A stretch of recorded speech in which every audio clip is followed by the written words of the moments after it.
OK. Bon, avant de continuer, OK, dans l'enseignement par la grâce du Seigneur, on va un peu essayer justement de repartir sur certains points que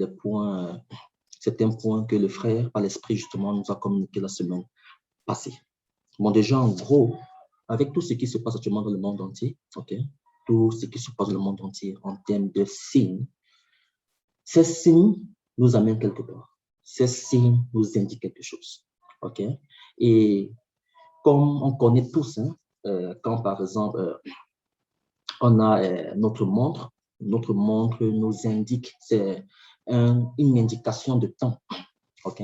Cette indication de temps, justement, ça nous permet, OK, à peut-être pour certains aller prendre le déjeuner, d'autres aller à la pause, d'autres aller au travail, d'autres aller faire quelque chose. Bon, vous voyez, bon, le temps, la montre, cette indication de temps nous permet justement à faire certaines choses, OK?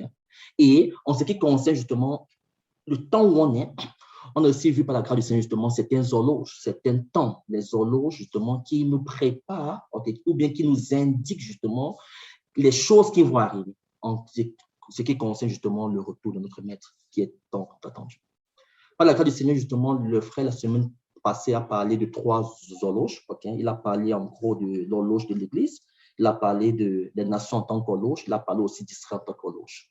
Okay? En ce qui concerne l'Église, les points principaux que l'Esprit nous a communiqués, c'était que pour l'horloge de l'Église, ça a commencé justement avec la naissance de l'Église. Okay? On a vu par la grâce du Seigneur les passages comme Joël 2, 23, ou bien Joël 2, 28, pardon, ou bien Joël 3, 1, en fonction des versions. On a vu justement Acte 2, 14, quand justement l'Assemblée ou l'Ecclésia a été baptisée justement de l'Esprit, quand ils ont reçu justement l'Esprit d'Élohim. Okay? On a suivi cette prophétie que le Maître avait dit à Pétros, okay? Dans Matthieu 16, 18, où il a dit que tu es Pétros, et sur ce Pétra, sur ce rocher, je bâtirai mon église, et les portes de l'enfer ne pouvront pas contre elle. Bon, on a vu justement qu'en ce qui concerne l'horloge de l'église, tout a commencé avec la naissance de l'église. Okay? Un autre point qu'on a vu justement, c'était au niveau de l'extension du royaume. Bien que l'église ait été bâtie par le maître, cette église-là était appelée justement à étendre le royaume. On a vu cela dans Matthieu 24, 14, qui disait que cet évangile du royaume sera prêché à toute la terre habitée pour servir de témoignage et alors viendra la fin. OK, bon, justement, on a vu justement un autre point qui était quoi?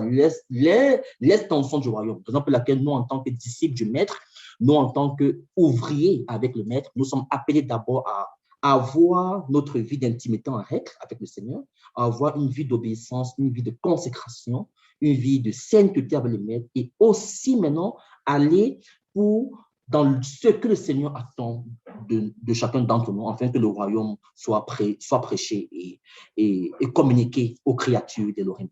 On a aussi vu justement un autre point en ce qui concerne l'horloge de l'Église au niveau des persécutions. Donc, on a vu que l'Église justement connaît beaucoup de persécutions, okay? Même aussi l'apôtre Paul, dans Acte 14, ce n'est pas beaucoup de tribulations ou de persécutions qui nous font entrer dans le royaume d'Élohim.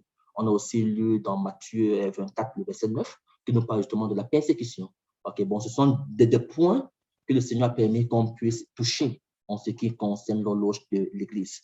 Un autre point encore par rapport à l'horloge de l'Église, on a aussi vu par rapport à la paganisation de l'Évangile.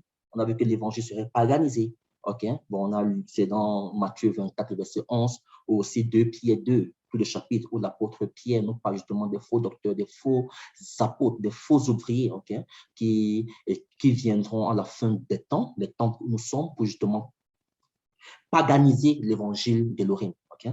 On a aussi vu justement aussi un autre point par rapport à l'Église, par rapport à l'apostasie. Okay? Le Seigneur a permis qu'on voit qu'il y a 2 sortes d'apostasie. On a vu le cas de Démas qui a abandonné justement Paul, hein, ou Paulos par rapport pour l'amour du monde. On a aussi vu justement une autre forme d'apostasie pour des personnes qui ont l'apparence de la piété. Okay, dans 1 Timothée 4 là-bas, dans 2 Timothée 2, des personnes justement qui ont régné la foi, mais qui continuent à prêcher. Okay. On a justement vu par rapport à l'apostasie. Bon, ce sont ces points qui regroupaient justement l'Église, l'horloge de l'Église. Vous savez quoi? Bon, on ne doit pas être surpris quand, par exemple, un frère ou une sœur dans le Seigneur est persécuté. OK? On ne doit pas être surpris quand nous voyons des faux pasteurs, des faux hommes de Dieu qui paganisent l'évangile.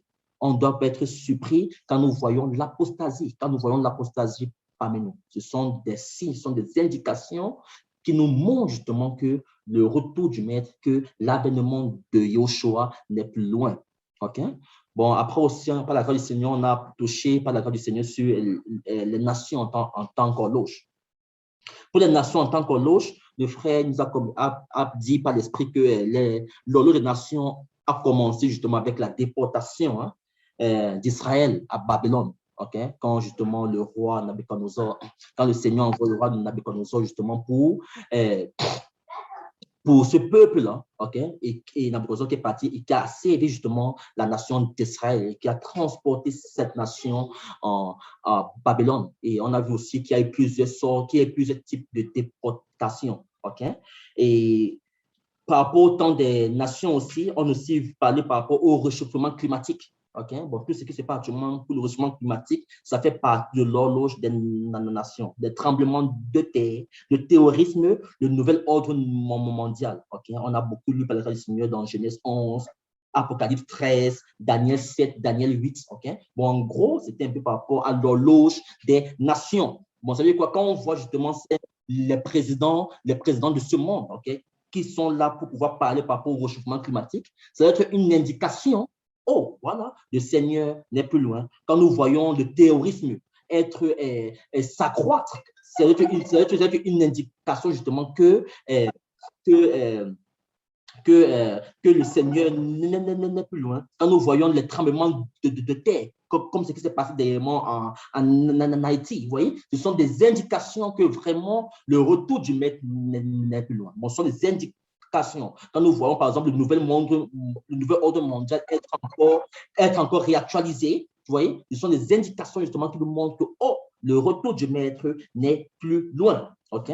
Bon, le Seigneur ça a permis, comme parle justement du troisième horloge, on a parlé justement d'Israël. Okay? Par rapport à Israël comme horloge, on a beaucoup touché au niveau des types d'aliyah. Okay? Bon, on a vu justement qu'en Israël, par exemple, il y a une première dispersion d'Israël avec le roi Nabuchodonosor pour Babylone. Et après cette première dispersion d'Israël à Babylone, il y a eu un retour de l'exil. Exil qui avait été dirigé par Zérubabel, les Zacharie, les Esdras, les Néhémie. Okay? On a parlé justement par rapport à l'histoire. Par rapport à cela, on a aussi vu il y a eu une deuxième dispersion encore d'Israël, dans tout le monde entier, dans l'an 70, avec le général romain Titus. Okay? Et le Seigneur nous a montré par l'histoire que le 14 mai 1948, il y a eu quoi? Les nations, les Juifs, okay? Le peuple d'Israël,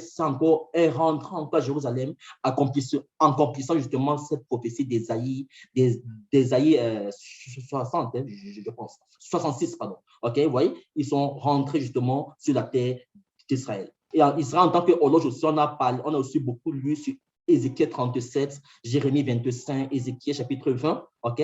Bon, tout cela, justement, c'était des indications. Bon, quand nous voyons justement les Juifs de par le monde entier qui quittent où ils sont, ça peut être la Russie, ça peut être l'Éthiopie, ça peut être la France, ça peut être les États-Unis, ça peut être l'Italie, où ils sont, quand ils rentrent justement sur cette terre-là, Jérusalem, OK?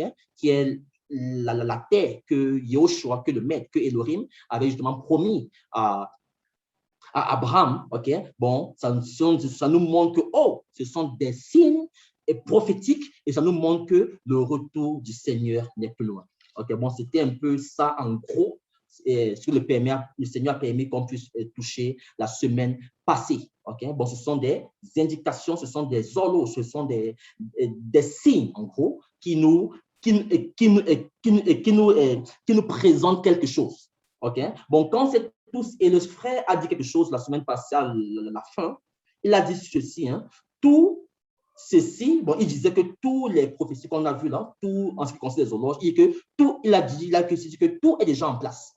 Il a dit à la fin mais il manque quelque chose qui est quoi? La révélation de l'homme. Okay. Bon, il disait justement que la révélation de l'homme MP, justement, c'est ça maintenant c'est ce qu'on attend en gros. la révélation de l'anti-Mashiach, la révélation de l'antichrist. OK? Maintenant, ayant vu maintenant cette horloge-là, ayant vu l'Église en tant qu'horloge, ayant vu les nations en tant qu'horloge, ayant vu Israël en tant qu'horloge, et ayant parcouru certaines prophéties que le Seigneur nous présente par son esprit dans les Écritures, et ayant aussi, et connaissant aussi qu'on attend l'avènement de l'impie pour quelque chose, OK? On va un peu essayer de creuser maintenant, alors par la grâce du Seigneur, cette deuxième phase. OK? Je veux qu'on reprend encore, lire encore dans 2 Thessaloniciens. Je pense qu'on avait lu ça la semaine passée. On va lire 2 Thessaloniciens, chapitre 2. 2 Thessaloniciens, chapitre 2. Je vais lire à partir de ce premier. Mais nous vous supplions, frères, au sujet de la parousie de notre Seigneur Yahushua Mashiach et de notre rassemblement auprès de lui, de ne pas être rapidement agité hors de votre pensée, ni troublé par un esprit, par une parole ou par une lettre, comme si c'était par nous, comme quoi le jour du Mashiach était imminent. Que personne ne vous trompe d'aucune manière, car il faut d'abord que vienne l'apostasie et que se révèle l'homme de péché, le fils de la perdition. Amen. L'adversaire est celui qui s'élève contre tout ce que l'on nomme Elohim ou que l'on adore.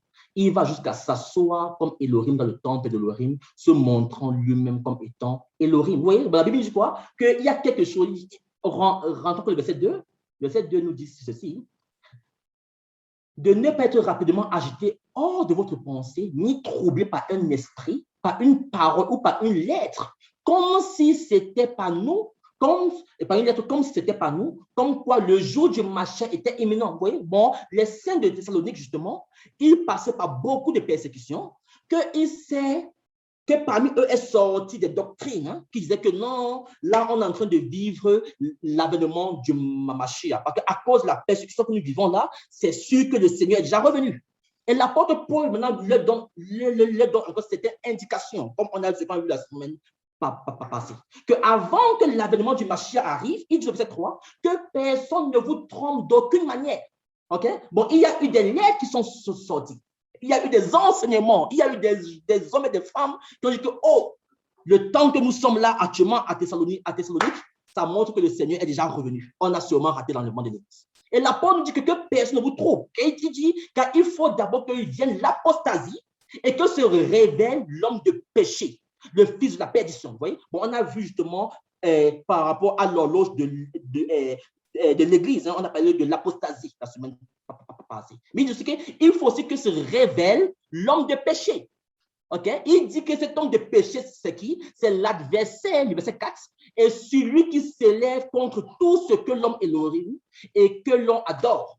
Okay? Bon, cet adversaire-là, l'antichrist, l'anti-Mashiach, il va jusqu'à s'asseoir comme Elohim dans le temple d'Elohim, se montrant lui-même comme étant Elohim. Le frère aussi la semaine passée a parlé par rapport à l'institut du temple, qui disait que c'est un institut qui était créé en Israël, justement, qui disait qu'ils ont réuni presque tous les ustensiles du temple. Okay? Bon, la seule chose qui manquait, c'est justement où le troisième temple doit être construit. Le verset 5, l'apôtre Paul dit, ne vous souvenez-vous pas que je vous disais ces choses lorsque j'étais encore chez vous? Vous voyez ça? Alléluia. Merci Seigneur. Bon, quand l'apôtre Paul était à Thessalonique, l'apôtre Paul a dû enseigner les saints par l'esprit en ce qui concerne quoi? L'avènement du Mashiach. L'apôtre Paul est quitté de Thessalonique à cause de la persécution. Ces saints ont oublié, parce que nous sommes aussi des êtres corruptibles. Okay? La chair a pris le dessus, la peur a pris le dessus. Ils ont oublié l'enseignement que l'esprit les a véhiculés par l'apôtre Paul. Okay? Et la même chose comme actuellement dans le monde entier.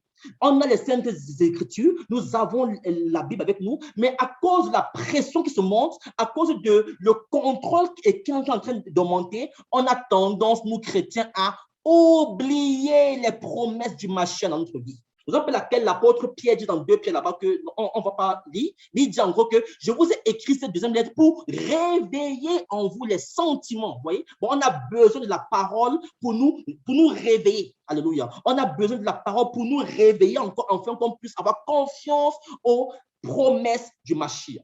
Il dit le verset 5, ne vous souvenez-vous pas que je vous disais ces choses lorsque j'étais encore chez vous? Le verset 6. Et maintenant, vous savez ce qui le retient, afin qu'il ne soit pas révélé en son temps. Là, tout le monde a encore une autre indication. Je vous ai dit, en haut, l'apôtre Paul dit, il y a l'apostasie qui doit arriver, il y a l'avènement de l'homme et puis qui doit arriver, mais il dit au verset 6, vous savez ce qui le retient. Bon, il y a quelque chose qui retient la révélation de l'homme impie. Il y a quelque chose. Il dit au verset 7, car le mystère de la violation de la Torah est déjà à l'œuvre. Seulement, celui qui le retient en ce moment le fera jusqu'à ce qu'il soit hors du chemin. OK? Il dit, quelque chose retient l'avènement de l'homme impie. Il dit encore qu'il y a celui encore qui retient.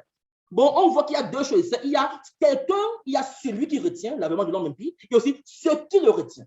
Alléluia. Il dit verset 8, et alors sera révélé le violeur de la Torah que le Seigneur détruira par l'esprit de sa bouche et qu'il anéantira par l'apparition de sa parousie. Ça veut dire quoi? Bon, pour que l'homme impie soit révélé de manière officielle, il faut que ce qui le retient ne soit plus là. Il faut que celui qui le retient ne soit plus là. Okay? Et celui qui le retient, en gros, c'est quoi? C'est la présence de l'Église dans la terre. Okay? Bon, la présence de l'Assemblée, la présence du corps du Mashiach sur cette terre qui est perverse et corrompue, stop la révélation de l'homme impie. Bon, il faut justement que celui-là qui le retient soit ôté, soit enlevé, afin que l'apparition de l'homme impie soit accomplie, soit faite. Et ce qui le retient, en gros, c'est quoi? C'est la puissance, la puissance du Saint-Esprit, alléluia. Bon, qui convainc les cœurs du péché. C'est la puissance du Saint-Esprit. Bon, il y a quoi? L'Église nous dit, la Bible nous dit quoi? On va lire dans Matthieu chapitre 5. Matthieu chapitre 5 nous dit quoi? Du verset 13. Vous êtes le sel de la terre. Mais si le sel a perdu sa force et sa saveur, avec quoi sera-t-il salé? Car il n'y a plus sa force, mais doit être jeté dehors et foulé aux pieds par les humains. Vous êtes la lumière du monde. Une ville située sur une montagne ne peut être cachée. Amen. Vous voyez ça? Bon, la Bible nous dit quoi? Nous sommes le sel de la terre, nous sommes la lumière. Bon, c'est à cause de l'Église, alléluia, que le monde a encore une saveur, alléluia. C'est à cause de l'Église, alléluia, que le parfum de sainteté puisse encore monter auprès du trône du Père, alléluia, alléluia. Bon, l'avènement de l'homme impie n'est pas encore manifeste parce qu'il y a l'Église sur la terre. Il y a encore toi, il y a encore moi, des hommes et des femmes qui ont été transformés au niveau de l'esprit, des hommes et des femmes qui ont accepté Yeshua, Jésus-Christ, comme unique Seigneur et Sauveur. Des hommes et des femmes qui sont sacrifiés, qui se sacrifient dans le quotidien, qui offrent leur corps en sacrifice saint, vivant et agréable à Elohim, qui est le culte raisonnable. Ouais. Bon, c'est nous justement qui apportons encore un goût à la terre, malgré les tremblements de terre, malgré le terrorisme, malgré le réchauffement climatique, il y a encore des hommes et des femmes, des chrétiens, des hommes et des femmes régénérés qui peuvent encore aller par la puissance de l'Esprit Saint apporter la joie dans les cœurs des créatures divines. Il y a encore des hommes et des femmes qui peuvent aller nourrir des orphelins. Il y a encore des hommes et des femmes qui peuvent encore par la puissance de l'Esprit Saint on peut voir la manifestation de l'esprit de l'Orim dans des guérisons, dans la transformation des cœurs, dans des repentances véritables, des conversions véritables, des confessions véritables. Et là, le monde a encore une saveur à cause de toi, à cause de nous. Bon, là, on repart sur 2 Thessaloniciens là-bas. 2 Thessaloniciens 2, mon frère, le verset 7. Commencez le verset 6. Et maintenant, vous savez ce qui le retient, afin qu'il ne soit révélé en son temps, avec ce qui le retient, c'est la puissance, la manifestation de l'Esprit Saint, car le mystère de la violation de la Torah est déjà à l'œuvre. Seulement celui qui le retient en ce moment le fera jusqu'à ce qu'il soit hors du chemin. Alléluia. Bon, celui avec quoi ça? C'est la présence de l'Assemblée, c'est la présence du corps du Mashiach, c'est la présence de l'Ecclésia, c'est la présence de l'Église. Cette Église qui est composée des hommes et des femmes, des enfants qui ont accepter Yeshua, Jésus-Christ, comme unique Seigneur et Sauveur et qui marche selon ses instructions, selon sa parole. Bon, il faut justement que celui-là, il faut que l'assemblée, il faut que ce corps soit mis hors du chemin. pour que l'anti-Machie, pour que l'antichrist soit révélé. Amen. Bon, et justement, et pour que l'Église soit mis hors du chemin, c'est ce qu'on appelle quoi? L'enlèvement. C'est quoi? C'est l'enlèvement de l'Église. Bon, l'Église doit être ôtée de la terre. L'Église doit être transportée quelque part pour que justement l'anti-Machie puisse être révélé de manière officielle. Bon, il faut justement qu'il soit ôté. Il faut que l'Église soit enlevée. Il faut que l'Église soit ôtée. OK? Et justement, avant de parler dans l'environnement de l'Église, on va un peu voir par la grâce du Seigneur dans les Écritures. Est-ce qu'il y a eu certaines formes d'enlèvement? Avant qu'on ne va entrer dans le but du sujet par rapport à l'enlèvement de l'Église. OK? On va lire Genèse, chapitre 5. Genèse, chapitre 5. On va descendre à partir du verset 22, je pense, si je ne me trompe pas. On descend. C'est ça, justement. Enoch, ou bien Enoch, après qu'il eut engendré Méthusela, marcha avec Elohim 300 ans. Et il engendra des fils et des filles. 23. Tous les jours que Enoch vécut fut de 365 ans. 24. Enoch marcha avec Elohim, puis il ne fut plus parce qu'Elohim l'avait pris. Vous voyez ça? Bon, c'est une image d'enlèvement. Okay? Et non, les gens de son époque ne connaissaient pas où il était parti parce qu'il avait été pris, il avait été enlevé. Il avait été pris, il avait été transporté. Voilà, c'est ça. C'est comme une transportation. Alléluia. On voit cela aussi même dans la transportation. On voit cela dans acte 8. Merci Seigneur. Merci Seigneur. Acte chapitre 8. La transportation avec Philippe. Acte chapitre 8. La grâce, Père de gloire. On va descendre jusqu'au verset 38 même. Et il ordonna d'arrêter le char et il descendit tous les deux dans l'eau. Philippos et l'eunuque, et il le baptisa. 39. Mais quand il fut remonté de l'eau, l'Esprit du Seigneur enleva Philippos et l'eunuque ne le vit plus. Car il continua son chemin toujours. Il voit ça. Bon, c'est une image d'enlèvement. Bon, l'Esprit te prend, il te transporte d'un lieu A à un lieu B. Physiquement, bon, tu es transporté, bon, tout, tu es transporté, ton corps, ton esprit, ton âme est transporté. C'est différent d'une transportation quand, par exemple, nous sommes ravis au niveau de l'esprit. Quand, par exemple, nous dormons et le Seigneur nous sort notre esprit, ok, et notre esprit est transporté, par exemple, au ciel. Le Seigneur peut transporter ton esprit, par exemple, en enfer, comme l'apôtre Paul dit. L'apôtre Paul dit quoi? Je connais un homme en Christ qui fut transporté dans 2 Corinthiens chapitre 12 là-bas. 2 Corinthiens chapitre 12. On voit les sortes, les types. Le verset 1er. Si se glorifier n'est vraiment pas utile, quand j'en viendrai aux apparitions et aux révélations du Seigneur. Je connais un homme en machine il y a 14 ans passés. Si ce fut dans le corps, je ne sais. Si ce fut hors du corps, je ne sais. Elohim le sait, qui a été enlevé jusqu'au 3e ciel. Amen. Vous voyez? Bon, tu es enlevé. Bon, là, par exemple, quand tu dors, tu es enlevé. Ton corps est sur le lit. OK? Mais ton esprit sort et est transporté, par exemple, au ciel, ou bien au 3e ciel, ou bien au 2e ciel, ou bien en enfer, pour voir des choses spirituelles.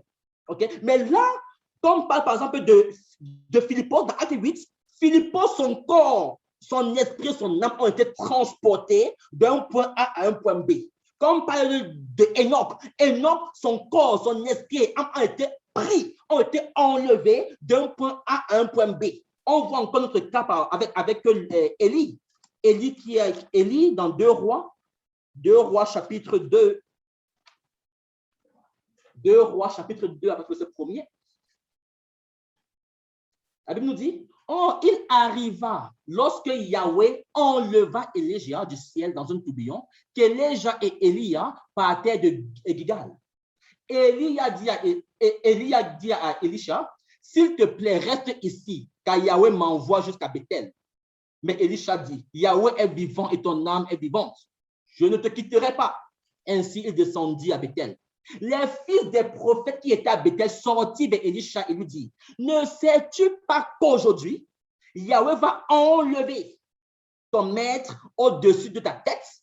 Et il dit, je le sais aussi, taisez-vous. Vous voyez? Bon, Élie ou bien Élia a été enlevé. Son âme, son esprit, son corps ont été transportés d'un point A à un point B. Bon, c'est ce qui c'est la même chose que l'Église va vivre. L'Église va vivre quoi? Une transportation, un enlèvement, et ce serait avec tout. Ce serait le corps, l'esprit et l'âme qui seraient enlevés d'un point A, qui est la terre, à un point B, qui est sur au ciel. Amen. Bon, on va un peu aller en détail. Bon, c'est pour dire quoi? Dans les Écritures, nous voyons quoi? Certaines prémices d'enlèvement, certaines prémices, certaines formes d'enlèvement. Okay? On a vu cela avec Philippos, avec Elia, et aussi avec Enoch. Okay? Maintenant, pourquoi est-ce que le Seigneur a permis, la semaine passée, qu'on voit tous ces horloges-là, pourquoi alors le Seigneur, justement, comme on a lu dans 2 Thessaloniciens chapitre 2 là-bas, pourquoi est-ce qu'il faut que l'Église soit d'abord enlevée? Pour que l'homme impie soit manifesté de manière officielle. Ok? On va lire 1 Thessaloniciens chapitre 1. Le verset, tu peux descendre mon frère, à partir du verset 9. Car eux-mêmes racontent à notre sujet quelle entrée nous avons eue auprès de vous et comment vous vous êtes convertis à Elohim en vous séparant des idoles pour servir l'Elohim vivant et véritable. Verset 10. Et pour attendre des cieux son Fils, qu'il a ressuscité des morts, Yehoshua, qui nous délivre de la colère à venir. Amen. Vous savez quoi? Yehoshua, Jésus-Christ, nous délivre de la colère à venir. Bon, il y a une colère qui doit arriver sur le monde. Et cette colère-là, l'Église, qui est quoi? Qui est la fiancée de Yehoshua, qui est l'épouse de Yehoshua, ne peut pas vivre cette colère à venir, justement. C'est la raison pour laquelle il faut que l'Église soit enlevée, pour que la colère d'Elohim soit manifestée. Et cette colère-là, quand nous voyons par exemple Apocalypse chapitre 15, Apocalypse 16, on parle de 7 coupes d'Elohim. Okay? Bon, on ne va pas lire cela. Vous pouvez lire Apocalypse 15, Apocalypse 16. Ça nous parle quoi? Des 7 coupes de la colère d'Elohim. Bon, cette coupe-là sera déversée sur la terre et sur ses habitants. Et ça va consister quoi? La manifestation de la colère d'Elohim envers la créature. Mais l'Église, justement, ne serait plus là. L'Église serait enlevée parce qu'on n'est pas destiné à la colère. On va aussi lire 1 Thessaloniciens chapitre 5. 1 Thessaloniciens chapitre 5 nous dit quoi? À partir du verset 8. Mais nous qui sommes du jour, alléluia, soyons sobres, ayant revêtu la cuirasse de la foi et de l'amour et pour casque l'espérance du salut, verset 9. Parce qu'Elohim ne nous a pas destinés à la colère, alléluia, mais à l'acquisition du salut par notre Seigneur Jésus-Christ, Yehoshua Mashiach. Bon, le Seigneur Elohim ne nous a pas destinés à la colère à venir. Ok, ma soeur, mon frère, le Seigneur n'est pas destiné à cela. Raison pour laquelle, alléluia, il faut que toi et moi, ceux et ceux qui aiment le Seigneur dans le monde entier, soient ôtés, soient transportés, soient enlevés, soient pris. Amen. Pour que justement la colère d'Elohim soit manifestée. Jean chapitre 3 nous dit quoi? Jean 3, on va descendre. Je pense à partir du verset 35. Le Père aime le Fils et il a remis toutes choses entre ses mains. Celui qui croit au Fils a la vie éternelle, mais celui qui est rebelle au Fils ne verra pas la vie, mais la colère d'Elohim demeure sur lui. Vous voyez ça? Bon, toute personne qui n'ont pas le Fils, la colère d'Elohim demeure sur eux. Toute personne qui ne marche pas selon les voies du Seigneur, la colère d'Elohim demeure sur eux. Toute personne qui n'aime pas la sainteté, toute personne qui n'aime pas les choses de l'esprit, la colère d'Elohim demeure sur eux. Toute personne qui n'aime pas pardonner, toute personne qui aime aller voir les sorciers, aller voir les marabouts, toute personne qui aime la colère, la haine, qui sont pleines de rancune, qui sont pleines d'amertume, qui aiment le péché, la colère d'Elohim demeure sur eux. Et cette colère, même s'ils sont, et cette colère sera encore de manière palpable, quand la colère de l'eau sera versée dans le monde entier, dans Apocalypse 15, Apocalypse chapitre 16. Vous voyez? Bon, la colère de l'Elohim demeure sur tous les fils et les filles de la rébellion, sur toute personne qui n'ont pas l'esprit d'Elohim en eux. Frères et sœurs, Apocalypse chapitre 6. 16, je pense. Hein? Descends. C'est ça. 16. Apocalypse 6. OK. Commencement à verset 15 même. Je pense mieux là-bas. Et les rois de la terre et les princes, et les rois de la terre, et les princes, et les riches, et les capitaines, et les puissants, et tout esclave, et tout homme libre se cachèrent dans les cavernes et dans les rochers des montagnes. Et ils disent aux montagnes et aux rochers, tombez sur nous et cachez-nous de la face de celui qui est assis sur le trône et de la colère de l'agneau.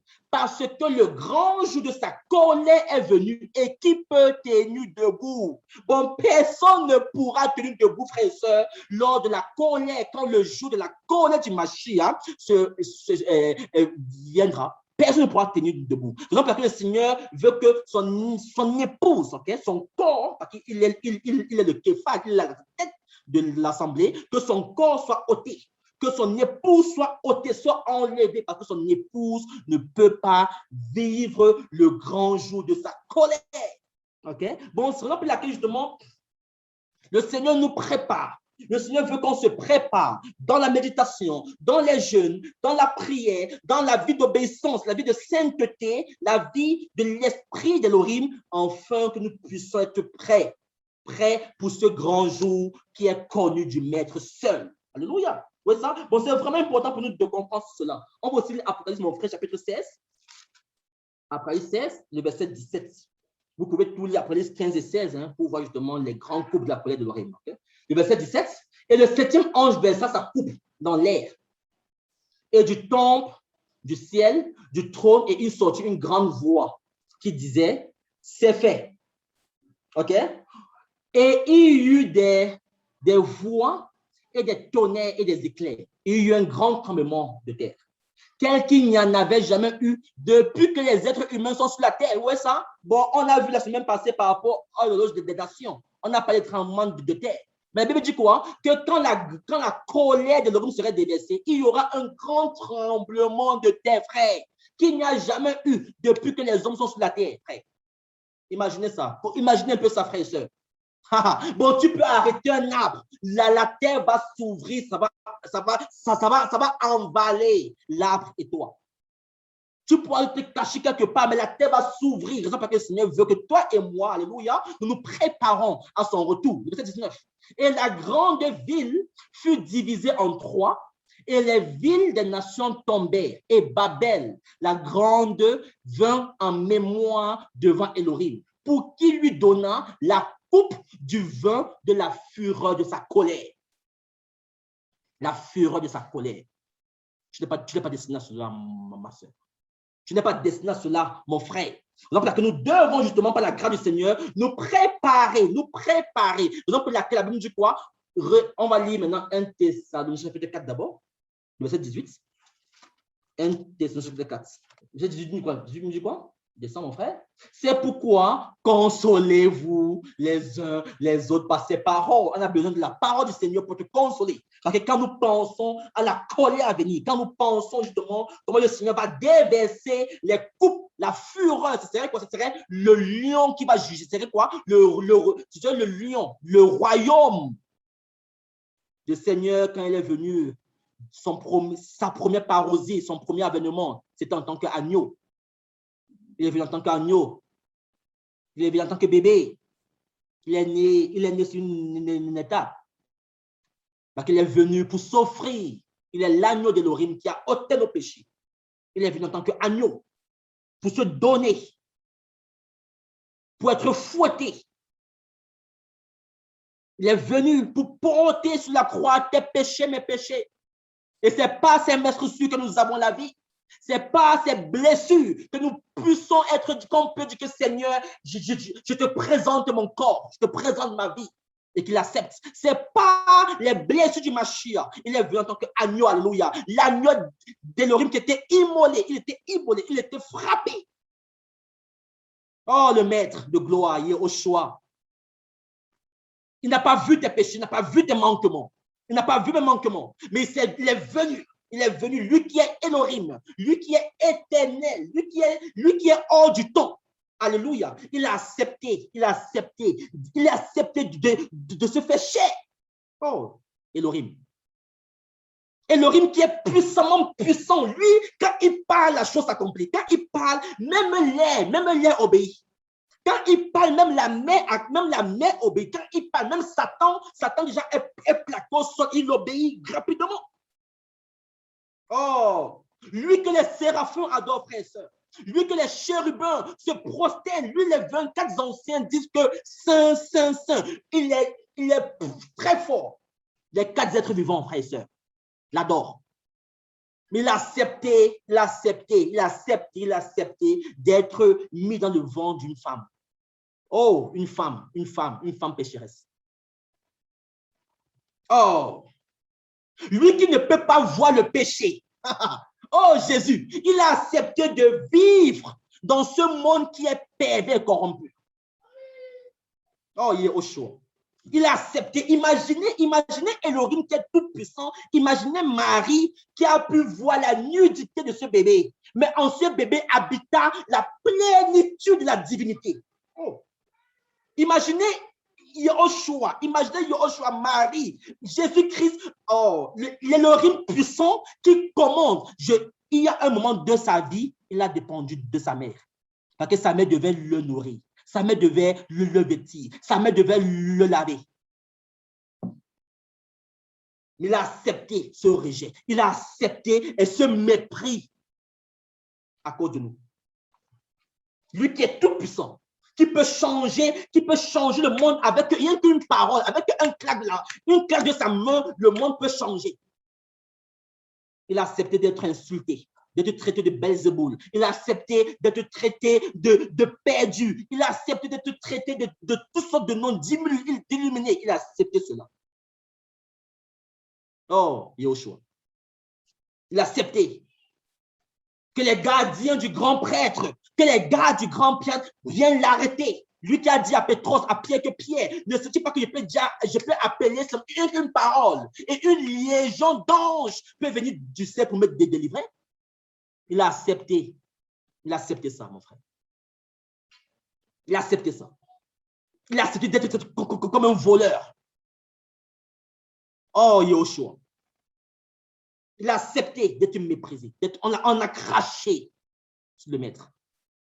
À cause de toi, à cause de moi. Amen. Oui, tu quoi? On doit se consoler. Parce qu'il a fait tout cela, parce qu'il savait que là, je viens en tant qu'agneau. Là, je suis là pour accomplir, pour venir sauver l'homme du péché d'abord. Mais quand il va venir la deuxième fois, frère, ce ne serait plus l'agneau, hein? Ce serait le lion. D'où quand on parle de la colère.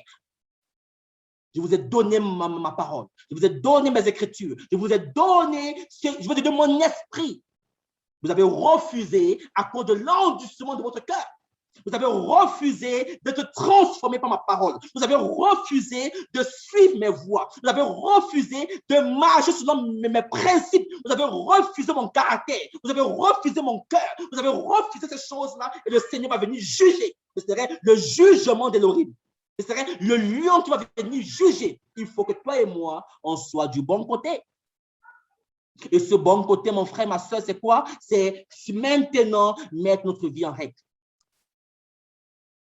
Mettre notre vie en règle, frère. Montons, on va le verset 13 du même chapitre, juste en haut, frère. Il dit ceci. Or, frère, je ne veux pas que vous soyez dans l'ignorance au sujet de ceux qui dorment, afin que vous ne soyez pas attristés comme les autres aussi qui n'ont pas d'espérance. 14. Car si nous croyons que Yahushua est mort et qu'il est ressuscité, de même aussi, ceux qui dorment en Yahushua, Elohim les ramènera avec lui. Car nous vous disons ceci par la parole du Seigneur, c'est que nous, les vivants restés, pour la parousie du Seigneur, nous ne précéderons jamais ceux qui dorment. Parce que le Seigneur lui-même, avec un cri de commandement, avec la voix d'archange et avec la trompette de l'Elohim, descendra du ciel et les morts en Mashiach ressusciteront premièrement. Ensuite, nous, les vivants restés, nous serons enlevés ensemble avec eux dans les nuées à la rencontre du Seigneur dans les airs. Et ainsi, nous serons toujours avec le Seigneur. C'est pourquoi, frères et sœurs, enfants d'Elohim, consolez-vous les uns les autres par ces paroles. Vous voyez ça? Vous voyez quoi? Nous qui sommes en vie, On ne va pas précéder ceux qui dorment. Qui dorment? Ceux et celles qui sont du corps du Mashiach. Parce que là, on parle de quoi? De celui. On a vu que celui, c'est quoi? C'est la présence de l'Église. C'est la présence de l'Église. Et on a vu la semaine passée le temps de l'Église, l'horloge de l'Église. Bon, toutes personnes qui font partie de l'Église et qui sont mortes, ces personnes, quoi, seront ressuscitées. Et ceux et celles qui seront encore en vie seront aussi ressuscités. Et le frère, la semaine passée, a parlé, quand on parle de la deuxième avènement du Seigneur, on peut voir deux phases. On a vu que la première phase, c'est quoi? Quand le Seigneur va rencontrer son église à où? Dans les nuées. Et on le voit justement ici, là, justement. On le voit ici, là, à partir du verset, on va lire le verset 15 encore. C'est ça? Où il dit justement, il dit quoi? Car nous vous disons ceci par la parole du Seigneur, c'est que les vivants restaient pour la parousie du Seigneur. Oui, ça? Bon, on voit que la première phase de l'avènement du Seigneur, c'est quoi? Quand le Seigneur va venir nous voir, son ecclésia, alléluia, dans les nuées. Oh, Père! Imaginez le Seigneur qui va quitter encore son trône. Il est plus puissant, hein? Mais il va te rencontrer, toi et moi, mon frère. Il va rencontrer son corps. Il va rencontrer quoi? L'église spirituelle ou dans les nuées, frère. Oh. Et la deuxième phase, justement, de la parousie du Seigneur, c'est quoi? La deuxième phase du deuxième avènement, c'est quoi? Quand le Seigneur va venir de manière physique pour juger les nations. On dit quoi? Le verset 16. Parce que le Seigneur lui-même, avec un cri de commandement, avec une voix d'archange et avec la trompette de l'Orim, descendra du ciel et les morts en Mashiach ressusciteront premièrement. Ensuite, nous les vivants restés, nous serons enlevés ensemble avec eux dans les nuées à la rencontre du Seigneur dans les airs. Et ainsi, nous serons toujours avec le Seigneur. Alléluia. Quelle belle promesse, frères et sœurs. Malgré la montée du péché, malgré la montée de l'apostasie, malgré la montée du contrôle du gouvernement mondial, malgré tout cela, on a l'espérance qu'on serait enlevé, frères et sœurs. On serait enlevé, on serait ôté, on serait transporté de la terre pour le ciel, frère et sœur. Oh, la parousie du Seigneur. Et quoi? Les morts en Christ vont d'abord rester premièrement, et après nous aussi, on serait quoi? On serait ressuscités, bien-aimés. Waouh! On va lire un peu Apocalypse, le verset 8. Apocalypse chapitre 8, nous dit quoi? Alléluia. Apocalypse chapitre 8. Apocalypse chapitre 8. Verset premier. Et quand il ouvrit le septième sceau, il se fit dans le ciel un silence d'environ une demi-heure. Et je vis les 7 anges qui se tiennent devant Elohim, et 7 trompettes leur furent données. Okay? Et un autre ange vint et se tint devant l'autel, ayant un ascensoir d'or, et on lui donna beaucoup d'encens, afin qu'il fournisse les prières de tous les saints sur l'autel d'or qui est devant le trône. Verset 4. Et la fumée de l'encens monta avec les pierres des saints de la main de l'ange devant Elohim. Et l'ange prit l'ascensoir et le remplit du feu de l'autel et le jeta sur la terre. Et il y eut des voix et des tonnerres et des éclairs et un tremblement de terre. Et les 7 anges qui ont les 7 trompettes se préparaient à sonner de la trompette. Amen. Bon, on voit justement quand nous lisons après chapitre 8, après 9, on voit justement on voit justement les anges qui ont sonné la trompette. Et comme après chapitre 10, vous pouvez lire Apocalypse 8, Apocalypse 9, on nous parle de la première trompette, deuxième trompette, troisième, quatrième, cinquième, sixième trompette. Maintenant, sur Apocalypse chapitre 10, la Bible nous dit quoi? À partir du verset 1er. Et je vis un autre ange, puissant, descendant du ciel, revêtu d'une nuée, et un arc-en-ciel sur la tête, et sa face comme le soleil, et ses pieds comme des colonnes de feu.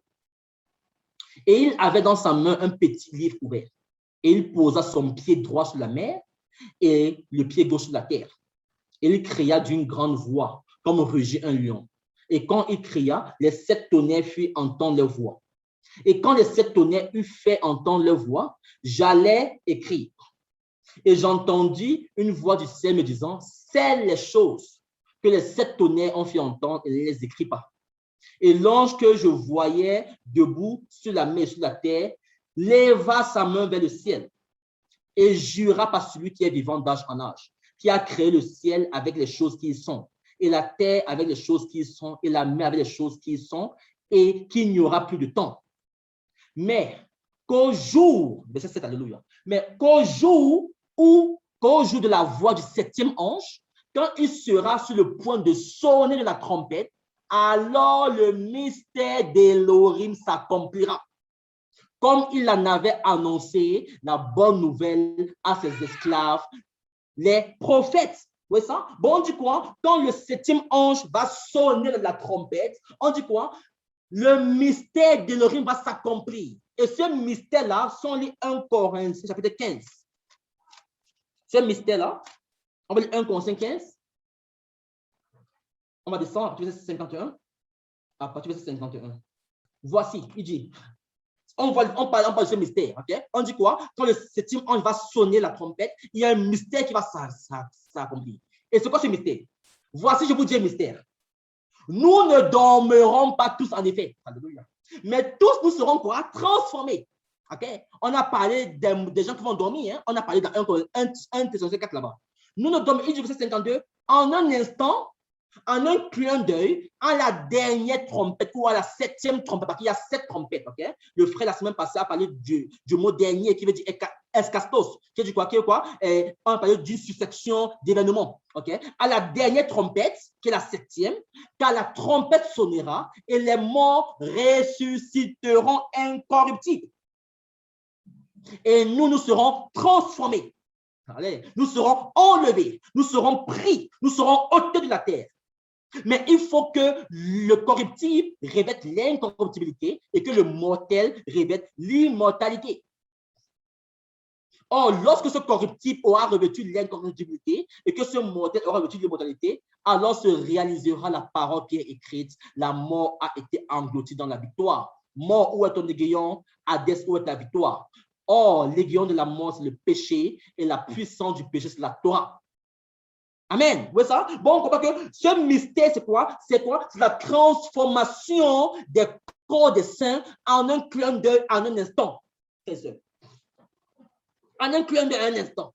Ce serait en un clin d'œil, ce serait rapide, frère. Ce serait très, très rapide. En un clin, bon, personne ne va s'attendre, en gros. C'est parce qu'il faut qu'on se prépare. Il faut qu'on se prépare dans le quotidien. Qu'on se prépare dans le quotidien. C'est le quotidien. En un clin d'œil, nous serons quoi? On sera hantés, on serait transformés, on serait enlevés. Et ce serait vraiment comme la vitesse de la lumière. Si on lit à Luc, on va lire Luc, chapitre 17, à partir du verset 3 décembre, verset 22, mon frère. Mais il dit aux disciples, des jours viendront où vous désirez voir un des jours du Fils humain, mais vous ne le verrez pas. OK? Et on vous dira, voici, il est ici. Voici, il est là. N'y allez pas. Et ne suivez pas. Car comme l'éclair brille, resplendissant d'une région sous le soleil à une autre région sous le ciel, ainsi sera le Fils humain en son jour. Mais il faut premièrement qu'il souffre beaucoup et qu'il soit rejeté par cette génération. Et comme il arriva au jour de Noah, il en sera aussi de même au jour du Fils humain. Il mangeait, buvait, se mariait, donnait en mariage jusqu'au jour où Noah entra dans l'âge. Alors le déluge vint et les fit tous périr. De même aussi, comme il arriva au jour de Lot, ils mangeaient, ils buvaient, ils achetaient, ils vendaient, ils plantaient, ils bâtissaient. Mais le jour où Lot sortit de Sodome, une pluie de feu et de soufre tomba du ciel et les fit tous périr. Il en sera de même le jour où le Fils humain sera révélé. On va descendre. En ce jour-là, que celui qui sera sur le toit et qui aura ses effets dans la maison ne descende pas pour les prendre. Et que celui qui sera dans le champ ne retourne pas non plus à ce qui est resté en arrière. Souvenez-vous de la femme de Lot. Quiconque cherchera à sauver son âme la perdra, et quiconque la perdra la retrouvera. Je vous le dis, en cette nuit-là, il y en aura deux sur un seul lit. Sur un seul lit, l'un sera pris, l'un sera ôté, l'un sera transformé ou bien enlevé, et l'autre sera laissé. Elles seront deux en train de moudre ensemble. L'une sera prise et l'autre laissée. Deux seront au champ. L'un sera pris, ou bien enlevé, ou bien ôté, ou bien pris, et l'autre sera laissé. Vous voyez ça? Bon, ce sera comme un jour normal. D'autres seront en train de dormir, d'autres seront en train de travailler, d'autres seront dans les avions, d'autres seront en train de prendre les trains, d'autres sont en train de marcher. Il y aura quoi? Des disparitions massives dans le monde entier, frères et sœurs. Des disparitions massives. Pardon, Matthieu 24, pardon. Matthieu 24. À partir du verset 36. Mais quant à ce jour-là et à l'heure, personne ne les connaît, ni les anges des cieux, mais mon Père seul. Mais comme au jour de Noah, ainsi sera la parousie du Fils d'humain. On voit encore le même parousie, l'avènement. Car comme il était au jour d'avant le déluge, mangeant et buvant, se mariant et donnant en mariage, jusqu'au jour où Noah entra dans l'arche, et qu'il ne sut rien jusqu'à ce que le déluge vint les emporta tous. Et ainsi sera la parousie du Fils d'humain. Alors, de deux hommes qui seront dans un champ, l'un sera pris et l'autre laissé. Et elles seront deux en train de moudre au moulin, l'une sera prise et l'autre laissée. Veillez donc parce que vous ne savez à quelle heure votre Seigneur vient. C'est ça? Frères et sœurs, ce serait la confusion dans le monde entier. Donc, il faut qu'on veille parce que l'une serait prise, l'autre serait laissée, frère. Imaginez toi, par exemple, tu es dans un taxi, dans une nationale. Le chauffeur est à 120 km/h. Le chauffeur est chrétien. Tu es derrière. Tu as mis ta ceinture de sécurité. Toi qui étais chrétien, toi qui étais chrétien de la forme. Toi qui avais l'apparence de la piété, mais qui a régné la vérité. Toi qui partais prêcher de village en village, mais parce que tu as rejeté la parole du Seigneur, tu as rejeté la vérité, tu es là derrière. Le chauffeur qui est chrétien, il est enlevé. Tu es là derrière. Devant, il n'y a personne. Dans une nationale à 100 km. Imagine la confusion qu'il y aura sur ce monde-là. Imaginez toi qui prends un TGV. Que le Seigneur t'a parlé, que change ta voix. C'est que non, Seigneur, j'ai encore le temps. Je suis que jeune. Quand j'aurai mes 50 ans, quand j'aurai mes 60 ans, oui, là, maintenant, je veux donner ma vie à toi. Parce que là, je vais plus pouvoir, il n'aura plus trop à profiter de la vie. Le Seigneur arrive quand tu as 30 ans. Tu es dans un TGV, tu pars au travail, tu as mis tes écouteurs, tu suivais Rihanna, tu suivais Beyoncé. Quand le Seigneur t'a dit que arrête avec la musique du monde, tu dis que non, Seigneur, j'ai encore le temps, je sais que jeune. Je vais suivre quoi, Seigneur? C'est ça? Tu es là dans le TGV, tu suis Beyoncé, tu es content, tu secoues ta tête. Le chauffeur du TGV, il est chrétien. Quand le septième ange va sonner la trompette, il va écouter cela, il sera enlevé. Tu serais là dans le TGV. Imagine la panique. Un TGV à grande vitesse. Il n'a pas de conducteur. Les gens seront dans la confusion, frère. Imagine, tu prends ton avion. Tu dis que non, Seigneur, je suis aux États-Unis, je vais partir peut-être en Belgique pour les vacances. En vacances. Je dis que ma fille change tes voix. Non, Seigneur, non, cet homme-ci, bien qu'il est marié, je peux être adultère. Le Seigneur va comprendre. Quand le Seigneur va revenir, quelques secondes avant, je vais me repentir. Comme si on contrôlait les voix du Seigneur. Tu pars, tu quittes les États-Unis, tu pars en Belgique avec cet homme qui est marié et que tu connais qu'il est marié. Vous êtes là dans l'avion, pensant que les hommes ne vous voient pas, mais ou bien que le Seigneur vous voit. Le pilote de l'avion, il est chrétien. Quand il sera enlevé, imagine, pas de pilote dans l'avion. Imagine la confusion qu'il y aura dans le monde. Frères et sœurs. Imagine la confusion qu'il y aura dans le monde. Toi qui es chrétien, toi qui es chrétien, toi qui as commencé dans les voies du Seigneur. Tu as commencé avec le Seigneur, tu as persévéré, le Seigneur t'a utilisé puissamment. Mais un jour, tu n'as pas veillé. Tu es tombé dans le péché sexuel. Et voilà que l'enfant est arrivé. Au lieu de partir te repentir, de partir confesser ton péché pour que le Seigneur puisse te restaurer, Tu dis que non, moi, à l'assemblée, on m'appelle diaconesse. À l'assemblée, on m'appelle chante. Comment est-ce que les hommes vont voir si je suis enceinte?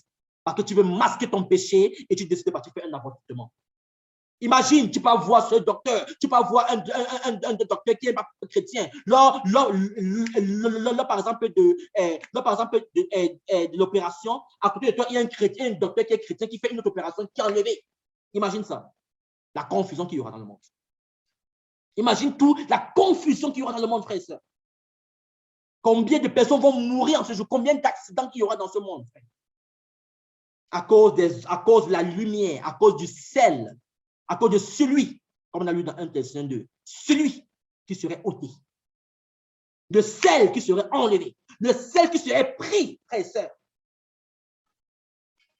Raison pour laquelle on doit veiller. Il dit quoi? Veillez, parce que vous ne savez à quelle heure votre Seigneur vient.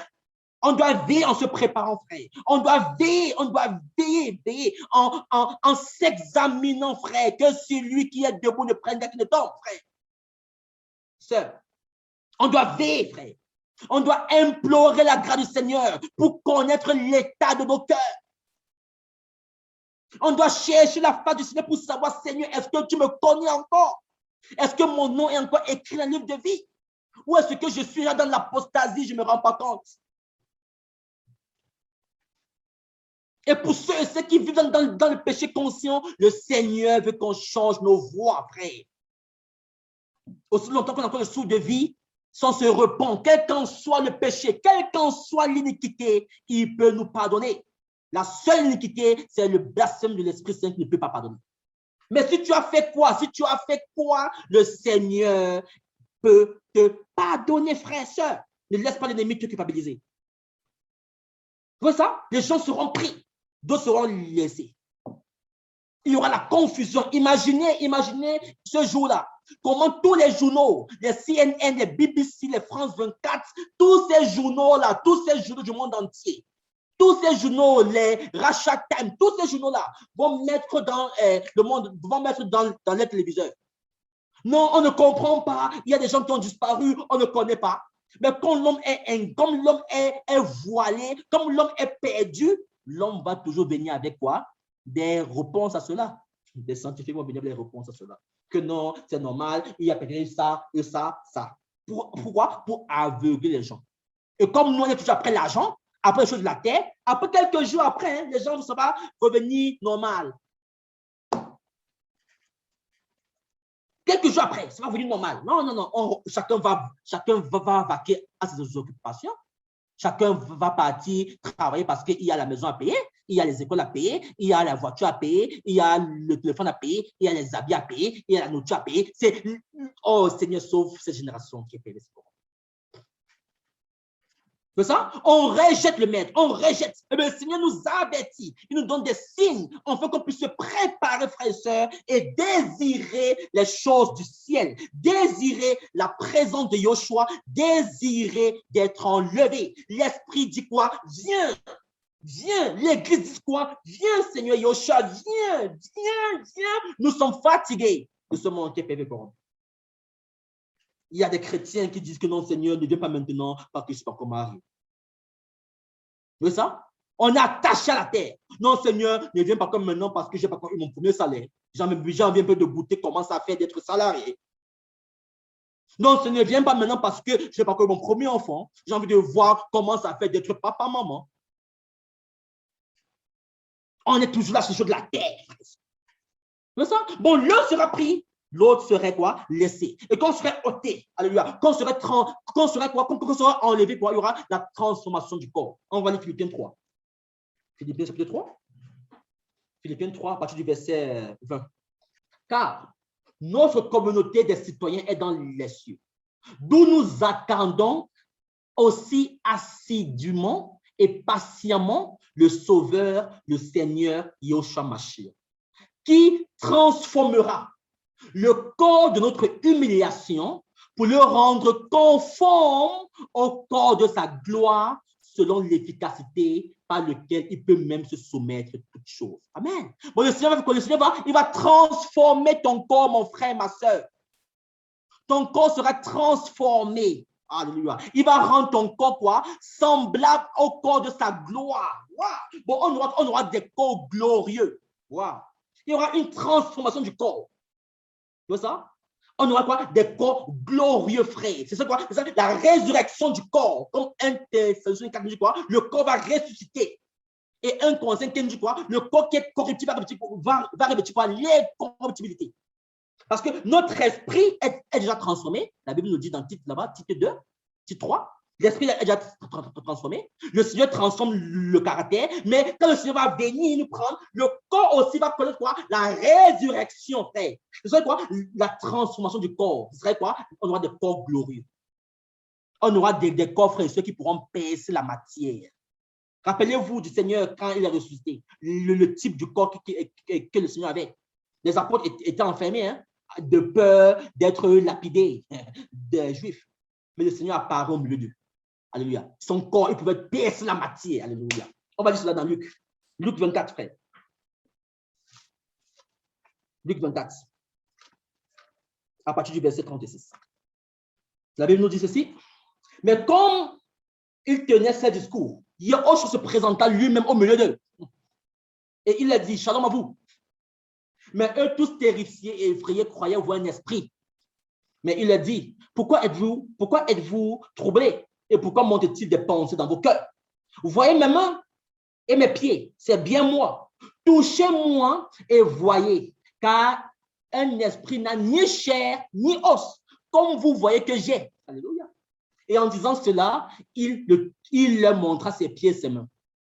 Vous voyez ça? Mais comme dans leur joie, ils ne croyaient pas encore et qu'ils s'étonnaient, il leur dit, avez-vous ici quelque chose à manger? Et il présentait un morceau de poisson rôti et un rayon de miel. Et l'ayant pris, il mangea devant eux. Alléluia. Mais d'abord, on aura des corps glorieux, frère. On aura des corps avec des os. Comme le Seigneur, les corps avec des os, avec les mains, avec les yeux, avec les oreilles, des corps avec des os. On aura des corps.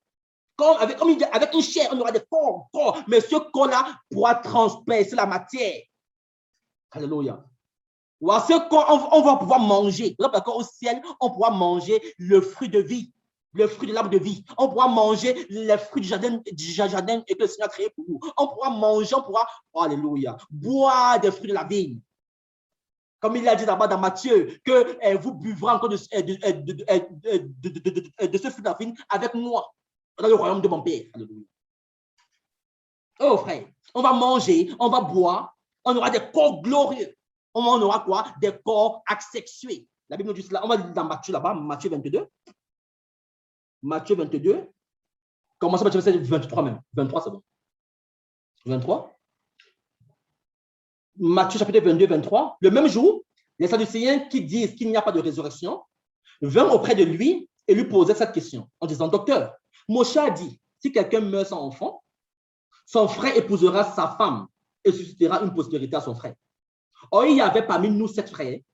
Le premier se maria et mourut, et n'ayant pas eu d'enfant, il laissa sa femme à son frère.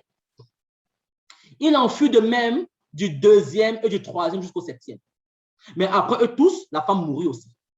À la résurrection, duquel des 7 sera-t-elle la femme? Car tous l'ont eu.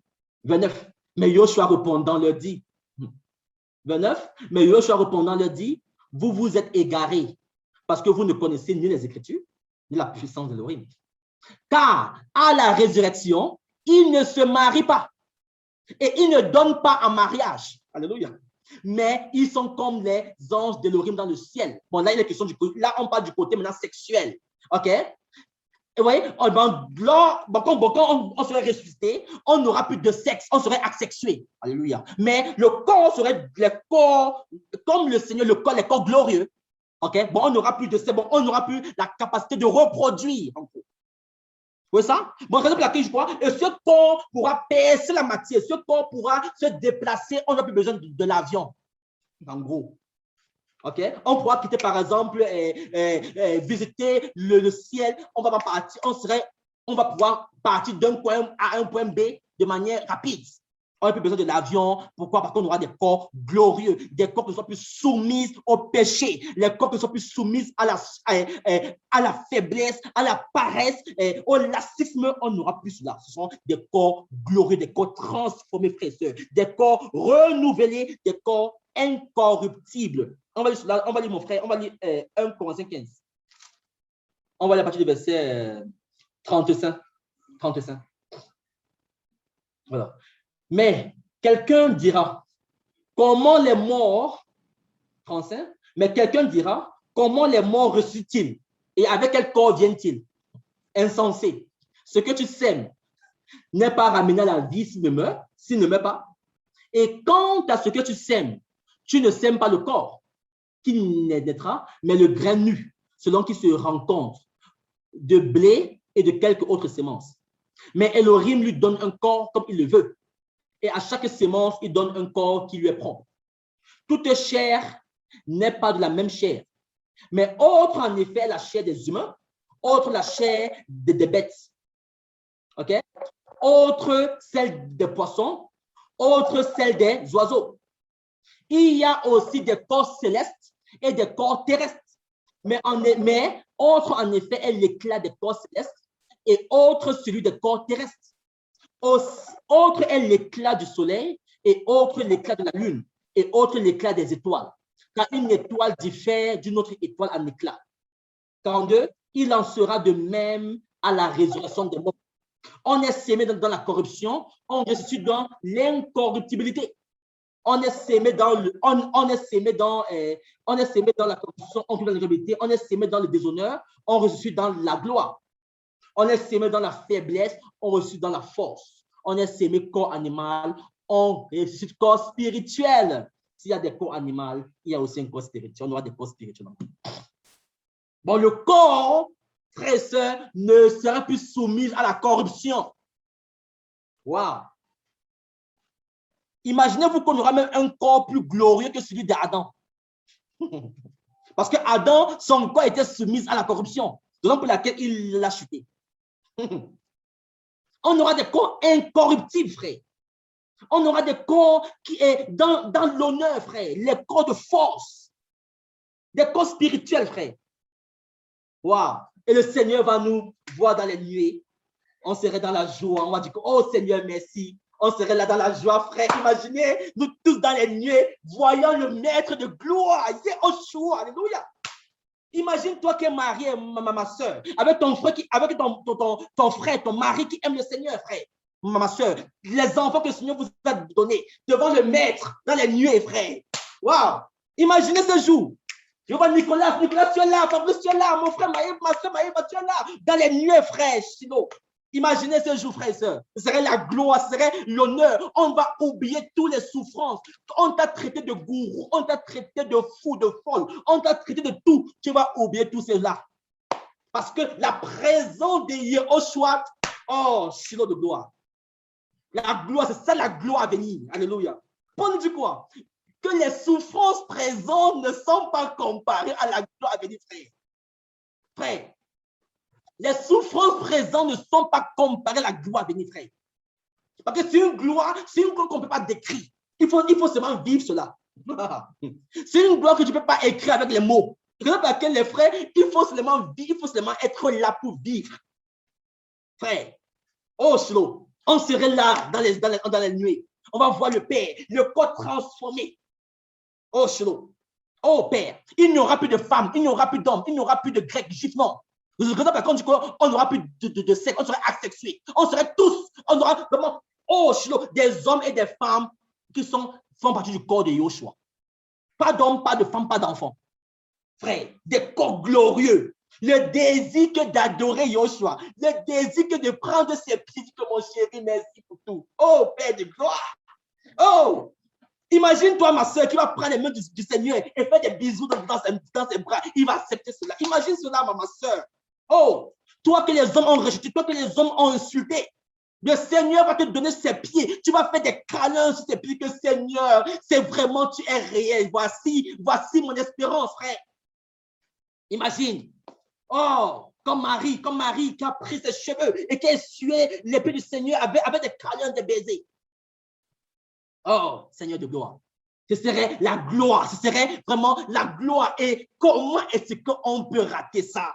Comment est-ce qu'à cause d'un homme et qui te donne des mots et qui séduit, tu vas rater ça? Dis-lui que non. Comment est-ce qu'à cause de la chair va se lever maintenant que non, est ta soeur, tu vas rater ça? Dis que non à ta chair. Dis non au manque de pardon. Dis non au péché. Dis non à la convoitise. Dis non à l'orgueil. Dis non aux choses de ce monde. Dis non à l'amour du monde. Dis non à cela. Parce que la gloire à venir, mon frère, ma soeur, est terrible. C'est terrible, c'est terrible, c'est terrible, c'est terrible, c'est terrible, frère. La gloire à venir, la gloire à venir, frère. Oh, on serait là. Les Paul sont ressuscités. Les Pierre sont ressuscités, frères et sœurs. Les André ressuscités, frères et sœurs. Oh, ce serait très beau. Ce serait beau, frère. On serait là, on va monter. On va monter au ciel. Et imagine-toi, Moïse, malgré son onction, ne serait pas là. Parce que Moïse ne fait pas partie de l'église. Imagine-toi.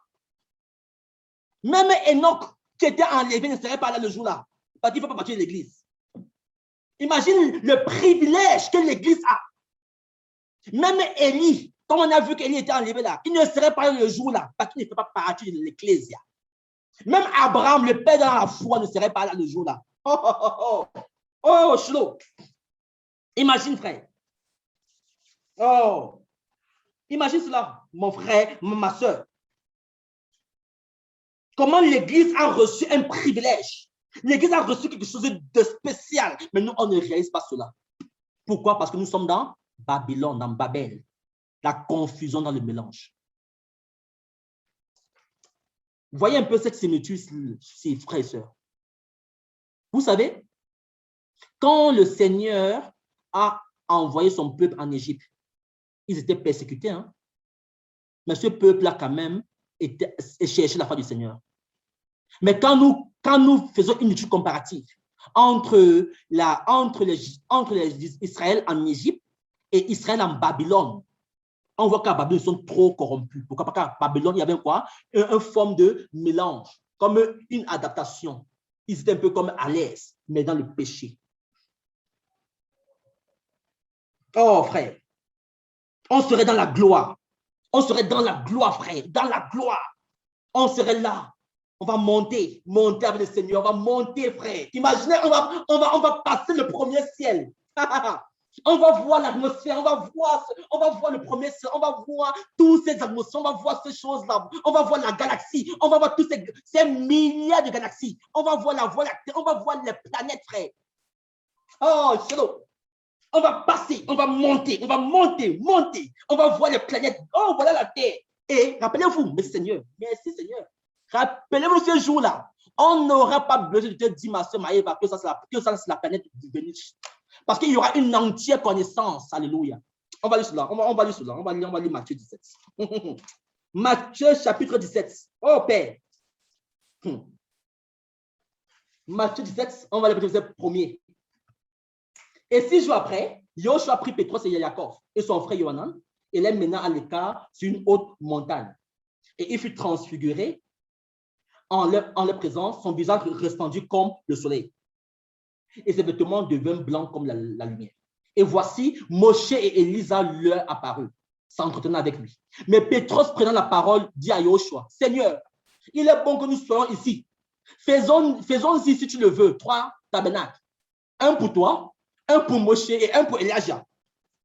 Comment est-ce que Pierre a su que c'était Moshe et Elijah? Et je ne l'ai jamais vu. Bon, quand tu es dans la présence du Seigneur, tu as une entière connaissance. Bon, tu vas connaître que là, c'est Paul. Là, c'est Pierre. Là, c'est André. Là, c'est Barthélemy. Là, c'est Jude. Là, c'est Jacques. Tu vas connaître ça, mon frère. Ce serait automatique. Tu vas dire, oh, là, c'est l'atmosphère et transposphère, comment dire en géographie là-bas. C'est ça là-bas. Oh, Shlo. Non, ça, vraiment, c'est Jupiter. Ça, c'est Mars. Comme on m'a enseigné à l'école là-bas, c'est vraiment ça. Il y aura une entière connaissance, frère. Le corps ne sera plus soumis, ne sera plus limité. Oh, frère. Désirons ces choses, frère. Désirons ces choses.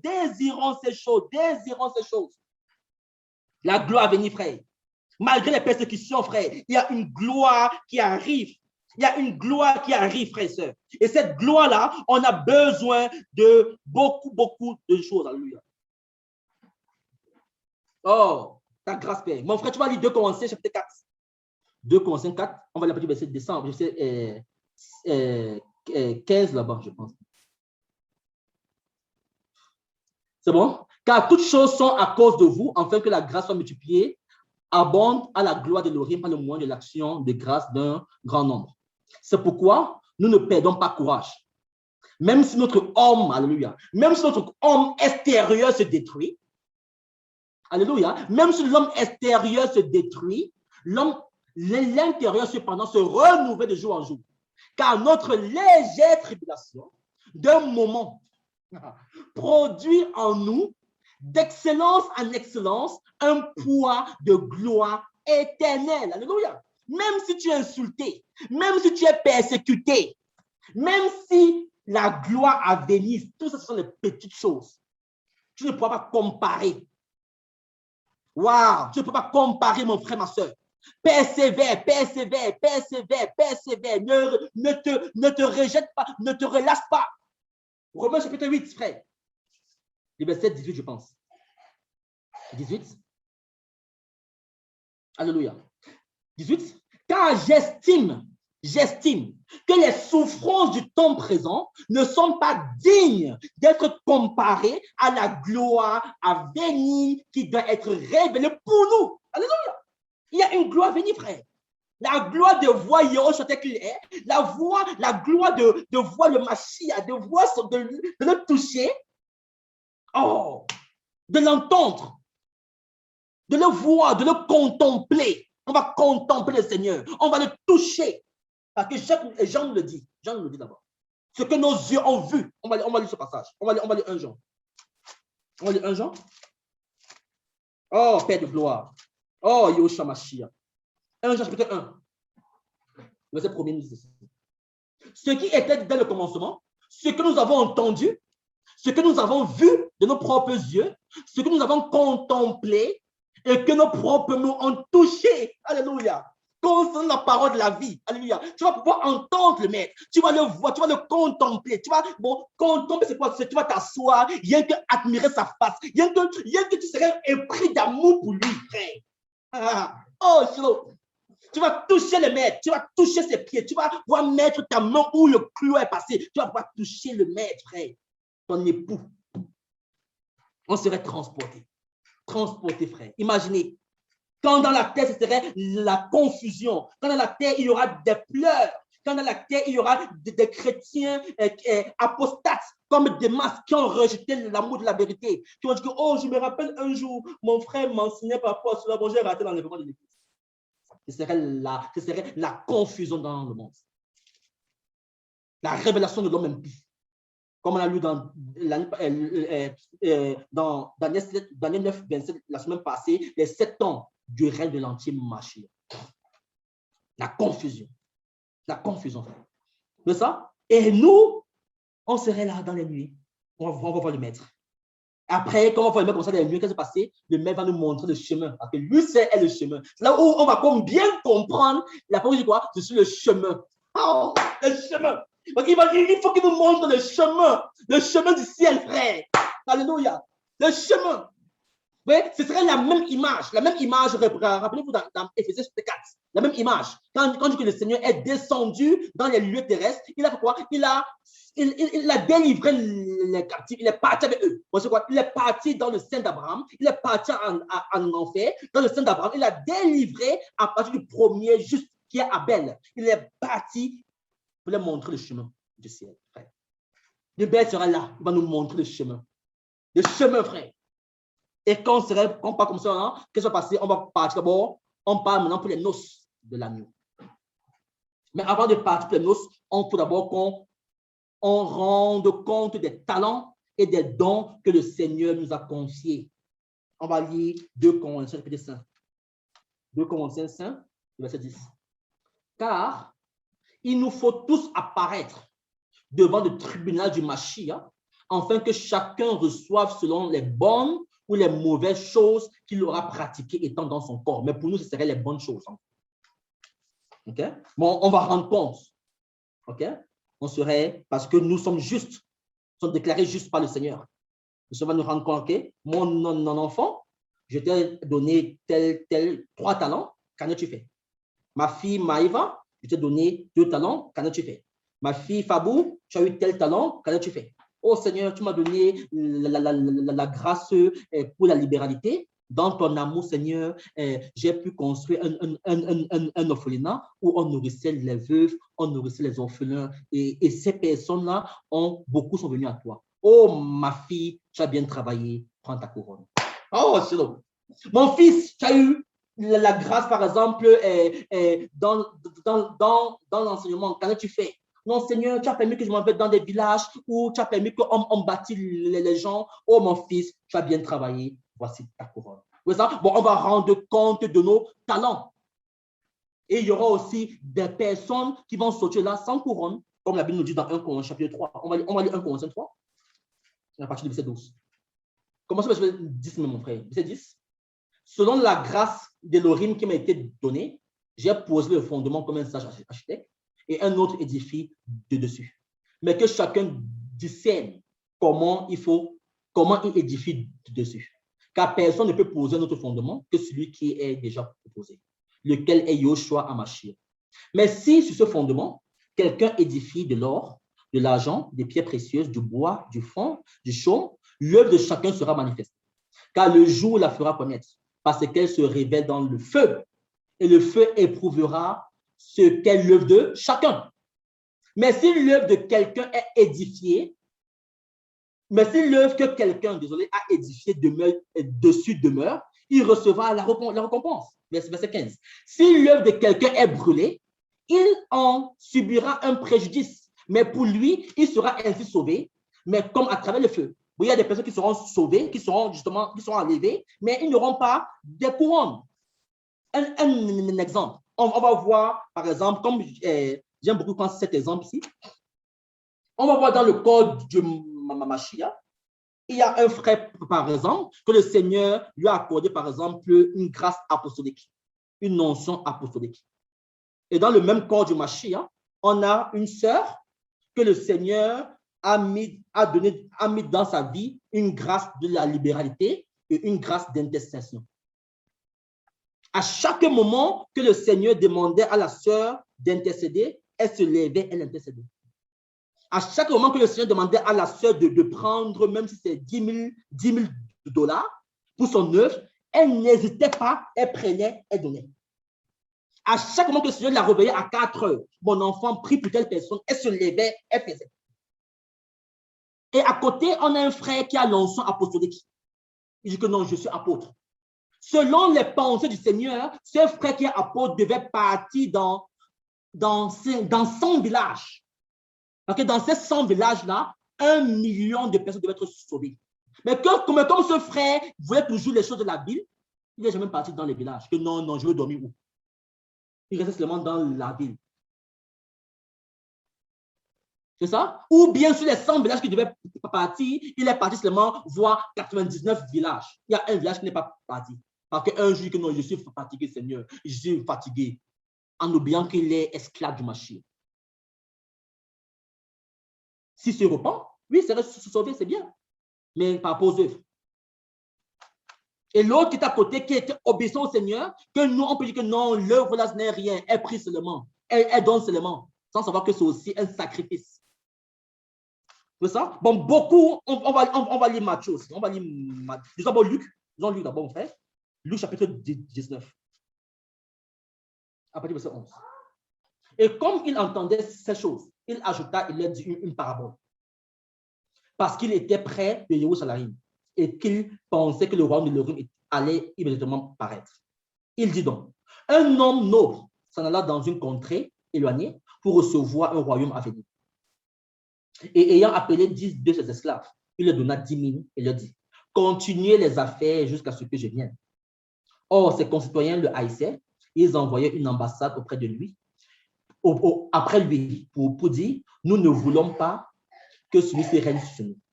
Il arriva donc, après qu'il fut de retour, et après avoir reçu le royaume, qu'il fut appelé auprès de lui ses esclaves. auxquels il avait donné l'argent, afin de savoir ce que chacun avait gagné en affaires. Et le premier vint et dit, Seigneur, ta mine a produit 10 autres mines. Et il lui dit, c'est bien, bon esclave, parce que tu étais fidèle dans une petite chose, reçois autorité sur 10 villes. Et le second vint et dit, Seigneur, ta mine a produit 5 mines. Et il dit à celui-ci, toi aussi, sois établi sur 5 villes. Vous voyez ça? Bon, on va rendre des comptes. Oh, Seigneur, tu m'as donné tel talent. Dans ton amour, j'ai travaillé ainsi. Mon enfant, voici ta couronne. Et comme la Bible nous dit dans 1 Corinthiens, chapitre 15, là-bas, il y aura d'autres que les couronnes vont briller que d'autres. 1 Corinthiens 15, je le dis. OK? D'autres, les couronnes vont briller plus que d'autres. Mais on va sortir là-bas, pas de rancune, pas de jalousie. Rappelez-vous, parce que le corps sera déjà quoi? Transformé. Il n'y aura pas de jalousie. Chacun va savoir que non, Seigneur, moi, je mérite ça. C'est la raison pour laquelle, justement, frères et sœurs, on doit travailler avec le Seigneur, tout en ne pas oublier le premier appel. C'est vraiment important, vraiment, vraiment important. OK? Bon, justement, quand le Seigneur nous touche, on va lire Jean chapitre 6, mon frère. Jean 6, verset 28. Commençons avec le verset 27, s'il te plaît. 27, c'est bon. Voilà. Jean 6, 27. Travaillez, non pour la nourriture qui périt, mais pour la nourriture qui demeure pour la vie éternelle, que le Fils du même vous donnera. Car le Père Elohim l'a marqué de son sceau. Et il lui dit donc, que ferons-nous pour accomplir les œuvres d'Elohim? 29. Yoshua répondit et leur dit, c'est ici l'œuvre d'Elohim que vous croyez en celui qui l'a envoyé. Oui, c'est ça le premier appel. OK? On doit croire au Seigneur, on doit travailler pour le salut, on doit obéir au Seigneur. Mais une fois maintenant qu'on craint le Seigneur, ce n'est pas maintenant pour s'asseoir à la maison et il y a que suivre YouTube. Ce n'est pas seulement pour s'asseoir à la maison et suivre les enseignements bibliques matin, midi, soir. Quand on a cru au Seigneur, c'est aussi pour qu'on puisse présenter aux autres la puissance de notre Maître. Oui.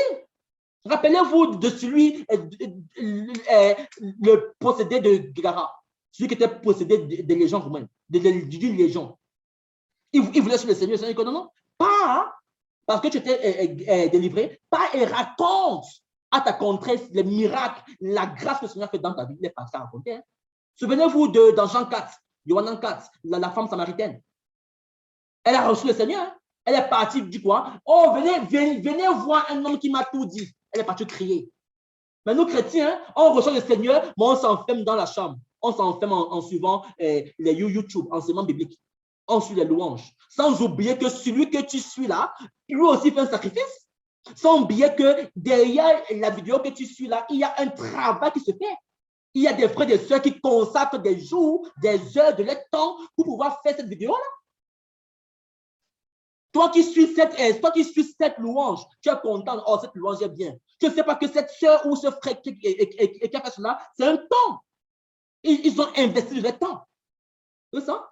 Moi, des personnes justement qui aiment le Seigneur, mais qui ne font rien, qui n'œuvrent pas avec le Seigneur, qui n'œuvrent rien, ils seront sauvés parce qu'ils aiment le Seigneur, oui, ils sont sanctifiés, mais ils n'auront pas de couronne, n'auront pas de récompense.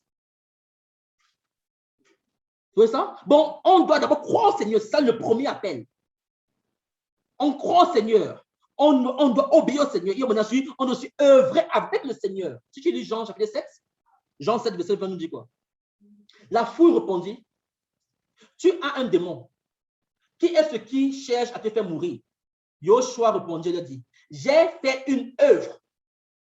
Vous voyez ça? J'ai fait une œuvre. Et vous allez tous étonner. On comprend que même Yoshua, il dit aussi dans Jean là-bas que mon père travaille, je pense dans Jean 5, je ne me trompe pas, mon père travaille, moi aussi je travaille. C'est ça? Moi aussi je travaille. Jean, c'est pas ça. Jean 5, le verset 17. Jean 5, verset 17. Jean 5, le verset 17. Et bien, Yoshua leur répondit, mon père travaille jusqu'à présent, moi aussi je travaille. Bon, Yoshua, bien qu'il avait en lui, bien que la plénitude de la divinité habitait en lui, il travaillait pour le Seigneur. Il travaillait pour son père. Il partait de village en village, il partait de ville en ville pour prêcher la parole, pour pour apporter le réconfort à ceux qui sont brisés, pour apporter la guérison à ceux qui souffraient, pour apporter la restauration de la vue à ceux qui étaient aveugles, pour apporter la force aux faibles. Il partait de village en village pour prêcher la parole. Il partait de village à village, il partait de ville en ville pour annoncer le royaume de son Père par le processus de la repentance. C'est ça? Bon, c'est ceux qui travailleront avec le Seigneur. Paul dit encore que je suis ouvrier avec le Seigneur. On doit être ouvrier avec le Seigneur. Pourquoi? Parce que le premier travail qui est l'appel, qui est croire au Seigneur, est bouclé par la grâce du Seigneur. C'est ça. C'est ça? Bon, on va partir dans les noces et dans le traitement du Mashiach, où on va rendre compte des talents, des dons. D'autres ont reçu plusieurs autres talents, d'autres ont reçu des onctions plus, d'autres en fonction du couloir, comme on peut dire, en fonction du couloir où le rythme nous voit, en fonction, il parle du champ d'action, voilà, on parle du champ d'action. Et que j'ai travaillé selon le champ d'action que le Seigneur nous accorde. Par exemple, il ne faut pas qu'il y ait de jalousie parmi nous. Parce que si le Seigneur a donné une grâce prophétique à un frère, et que toi, tu as la grâce dans la libéralité, le Seigneur a donné en chacun selon sa capacité. Il sait pourquoi. Il ne faut pas qu'on ait de jalousie. Il ne faut pas que celui qui a l'onction prophétique ou apostolique commence à mépriser celui qui a l'onction dans la libéralité. Non. Il ne faut pas que celui qui a l'onction dans la libéralité puisse envier celui qui a l'onction apostolique. Non. Je vais être comme tel frère, je vais être comme telle soeur, je vais parler comme tel frère. Non. Donc le Seigneur donne ça en fonction de chacun. Il sait pourquoi. Il connaît pourquoi, frère et soeur.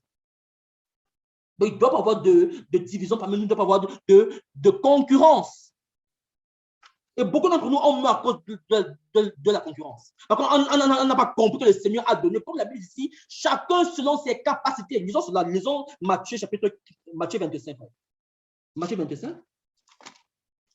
Matthieu 23, descend, mon frère, à partir du verset 13, hein, je pense. 14, non. Matthieu 25, 14. Mais je veux qu'on lise juste le verset là. On va lire à partir du verset 8, 14. Car, Matthieu 25, 14, car il en sera comme d'un homme qui, partant pour un voyage, appela ses esclaves et leur remit ses biens. Il donna à l'un 5 talents, à l'autre 2, à un troisième 1, à chacun selon sa capacité. C'est ça. Chacun a sa capacité, frère. Toi qui as envie l'onction apostolique de ce frère, tu ne sais pas les nuits de sacrifice qui fait avec le Seigneur. Nous seulement, on voit seulement les fruits. Mais on ne voit pas la racine. On ne voit pas les pleurs. On ne voit pas les gémissements. On ne voit pas comment le Seigneur façonne. On ne voit pas le rejet. On ne voit pas la solitude. On voit seulement les fruits. Oh non, ce frère, quand il parle, il y a l'onction, je veux aussi ça. Non, cette soeur, quand elle chante, il y a l'onction, je veux aussi ça. On commence à envier les uns et les autres. Chacun selon sa capacité, frère. Chacun selon le champ d'action que le Seigneur a donné. Bon, pas de jalousie, frère. OK? Bon, quand on sera enlevé, on passe par le tribunal du Mashiach. Je vais finir dans juste on a 30 minutes pour les questions. On passe dans le tribunal, après le tribunal, on passe pour les noces. OK? Les noces, comme on a lu dans la semaine passée, on a lu Daniel chapitre 7, Daniel 9, 27, qui parlait justement qui restait une semaine. Et le frère disait que les jours, c'était des années. On a commencé à voir qu'une semaine, c'était quoi? Ça signifie 7 ans. OK? Et 7 ans, on a vu la semaine passée qu'il y aura 3 ans et demi de fausse paix et 3 ans et demi de la grande tribulation. OK? Bon, justement, quand on sera enlevé, après le témoignage de Christ, on parle justement pour les noces de l'agneau qui vont durer quoi? 7 ans. OK? Bon, on sera pour les noces pendant 7 ans et ces 7 années vont aussi correspondre à la même année que l'anti-Mashiach, l'antichrist va gérer la terre ou bien gouverner la terre. Okay? Parce que nous, en tant que fiancés, pour nous dire quoi dans 2 Corinthiens 11, 2 Corinthiens 11, verset 1 à 2. 2 Corinthiens 11, verset 1 à 2. Si seulement vous pouviez me supporter un peu dans ma folie, mais vous me supportez. Car je suis jaloux pour vous, d'une jalousie de l'oreille, car je vous ai fiancé en un seul époux pour présenter une vierge pure au Mashiach. Voilà. Bon, nous sommes actuellement fiancés En tant que fiancé, on doit se marier. En tant que fiancé, justement, le mariage serait quoi? Pendant les noces de l'agneau. Donc, pas les noces de l'agneau. On serait pendant 7 ans pour les noces de l'agneau. Okay? Et selon aussi la culture juive, hein, les noces duraient 7 jours. Okay? Duraient 7 jours. Et selon la culture, lisons ce passage. Disons Juge 14. Hein? On va un peu beaucoup lire là-bas. Donc, on va finir par là, si on nous permet. Juge, chapitre 14. Montons. Commençons par le verset même 5. Samson descendit avec son père et sa mère à Timna. Il allait jusqu'aux vignes de Timna. Et voici qu'un jeune lion rugissait à sa rencontre. L'esprit de Yahweh saisit Samson et, sans avoir rien à la main, il déchira le lion comme on déchire un chevreau. Il ne raconta pas à son père ni à sa mère ce qu'il avait fait. Il descendit et parla à la femme, et elle fut trouvée droite aux yeux de Samson. Puis retournant, quelques jours après, pour la prendre, il se détourna pour voir la carcasse du lion. Et voici, il y avait dans la carcasse du lion un essaim d'abeilles et du miel. Il en prit entre ses peaux, il s'en alla, marchant et mangeant. Lorsqu'il fut arrivé vers son père et à sa mère, il leur en donna et ils mangèrent. Mais il ne leur déclara pas qu'il avait pris ce miel dans la carcasse du lion. Son père descendit chez la femme et là, Samson fit un festin. Et c'est ainsi qu'agissaient les jeunes hommes. Il arriva que quand ils le virent, il prit 30 compagnons qui furent avec lui. Samson leur dit, laissez-moi vous proposer une énigme, s'il vous plaît, et vous me l'expliquerez.